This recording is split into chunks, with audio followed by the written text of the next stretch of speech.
আমার আল্লাহ রাব্বুল আলামিন কুরআনুল কারীমের মধ্যে সূরাতু আনফালের 2 নম্বর আয়াতের মধ্যে জানিয়ে দিলেন, বিসমিল্লাহির রহমানির রহিম,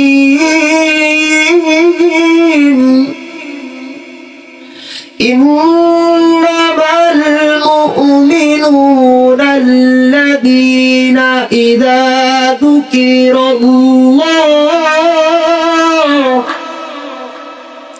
আমার আল্লাহ জানিয়ে দিলেন ইন্নামাল মুমিনুনা আল্লাযীনা, যারা মুমিন, ইযা যুকিরাল্লাহ, তাদের সামনে যদি আল্লাহর নামের জিকির করা হয়, আল্লাহর নাম উচ্চারণ করা হয়, ওয়াজিলাত কুলুবুহুম, তাদের মন, তাদের অন্তর ভূমিকম্পের মতো কাঁপতে থাকে।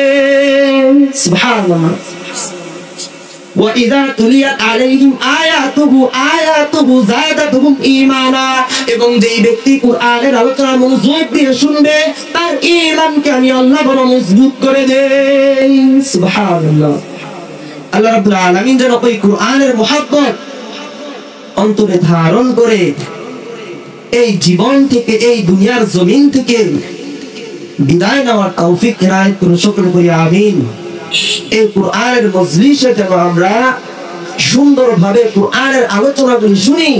আল্লাহর হাবিব বলেন, আল কুরআন হুজ্জাতুল লাকা ওয়া আলাইকা, যেই ব্যক্তি কুরআন ভালোভাবে শুনবে, সেই ব্যক্তির জন্য এই কুরআনুল কারীম কিয়ামতের ময়দানে আল্লাহর কাছে সুপারিশ করবে।